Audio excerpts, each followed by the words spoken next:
Enter the unique world of virtual gameplay with Nintendo Virtual Boy. The Virtual Boy had a very short life.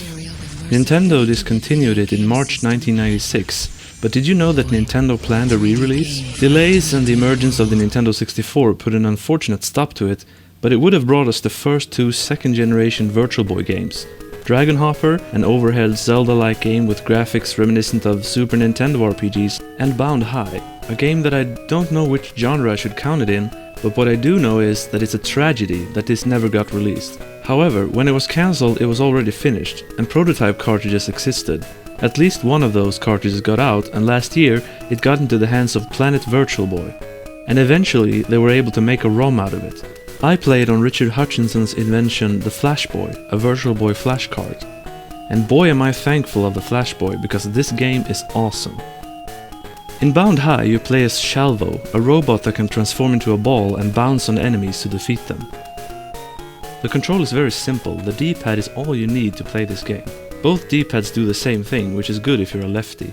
The 3D is used to great effect. The field zooms in and out to simulate bouncing, and it works great. This video can't do it justice, but I can say that the first time I played this game I was really impressed and sometimes even felt a little dizzy from it. This game really belongs on the Virtual Boy. Or the 3DS. Wink wink. The graphics in general are good. Chalvo is just an outline of a face, but it really couldn't have been done any other way because you need to be able to see the whole field. The intro has nice graphics and the bosses are pretty detailed. Animation-wise, everything is very smooth. The music is also very good. There are some very nice tunes to be found here. I'd say that the soundtrack is second only to Panic Bomber. The World 2 theme is my favorite.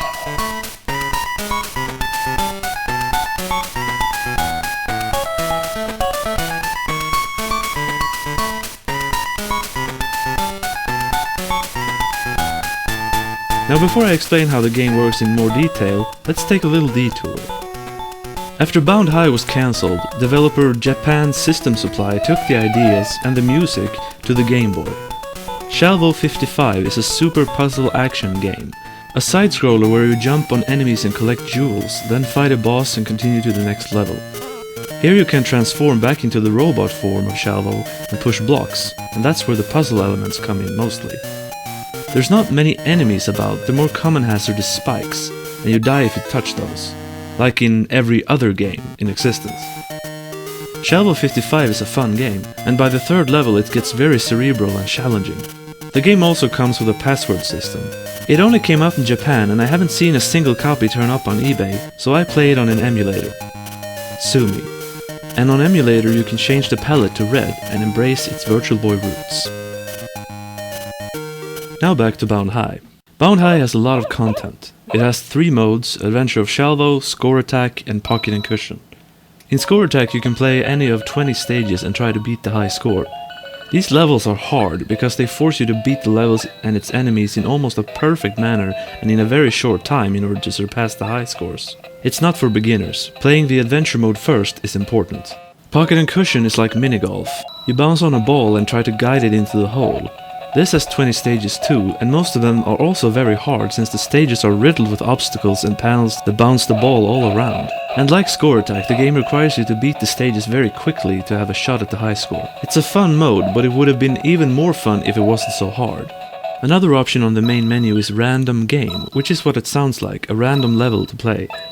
If the levels here are taken from the Adventure mode or randomly put together by the CPU, I don't know. Adventure of Chalvo is the main mode, where you progress through 4 worlds, each with 10 levels and a boss at the end of each world. Stage 5 of every world is called Plasma Stage, where you guide pluses to minuses to make them disappear. If you match them all, you get the max amount of points. Like many great games, it starts out easy and gradually becomes more difficult, and by the end of the 3rd world, it's genuinely hard. The object of the levels is always the same, defeat every enemy, but the circumstances varies greatly. There are enemies that die with 1 bounce, enemies that don't, enemies that stun you. There are panels that disappears when you jump on them, pyramid-shaped panels that bounce you off in unhelpful directions, panels that spawn enemies. There are some secret panels that have several effects. Magic Tile creates panels from air for a limited time. One turns you into Super Chalvo, and my personal favorite, the panel that makes you fly really high up and slam down, killing any regular enemy and splitting the big enemy into 4 smaller enemies. The gameplay is both fun and strategic. For example, on this level there are arrow panels that act like conveyor belts.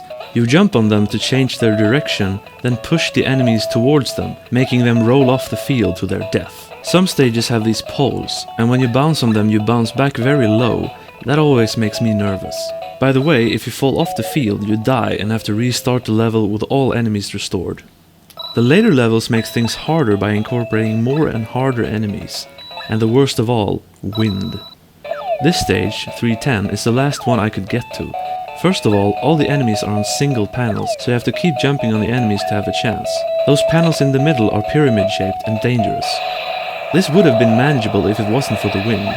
When this kicks in... On a few stages there's a slot machine kind of thing when you can push the enemies into it and win points. There's also another stage, an inverted stage that seems to appear randomly on rare occasions. As far as I can tell, the only thing different about this is that the wind is shut off. The bosses are also invented. The first one is like a snake with a spike at the end of it that stuns you if you jump on it. The second boss is a face with long arms and you have to destroy the arms before you can jump on the boss's face. The trouble is that it moves around, and the panels disappear when you jump on them. After the bosses there's a quick bonus stage. As you can see, this game has a lot of variety. Another great thing is the password system, only 3 letters. Well, Bound High is great. It's my second favorite game on Virtual Boy. It has good music and a lot of fun gameplay. It's also very challenging at later stages, and there are 3 difficulty settings, with a 4th expert mode to be unlocked after you've beaten it on hard. This game is unlike any other I've played. Well, except one. Zenith on the Philips CDI is similar to Bound High, only here the object isn't to defeat all enemies, but to get to the end of each stage. The stage scrolling up and down. The marble you bounce here isn't a character like Chalvo, however, it's just a marble, which I didn't know were so bouncy to tell you the truth. Zenith isn't quite as fun as Bound High, but it's good, and it would have been even better on the Virtual Boy. Note to developers, Zenith could be a great iPhone game. Imagine you using the touchscreen to slide the field. I'd buy it. Now then, I would say that you should find and buy this game, but unfortunately you can't. But what you can do is what I did and buy a Flash Boy. Recently, Richard Hutchinson released the Flash Boy Plus, now with battery save support. He takes about 90 euros for it, but I tell you it's well worth the investment. Like I said before, Bound High is my second favorite Virtual Boy game. It's fun that lasts a long time. It's really a shame that it never got released. Really, if I would write a list of mistakes Nintendo has made, I wouldn't put the creation of the Virtual Boy on there, rather the discontinuation of it.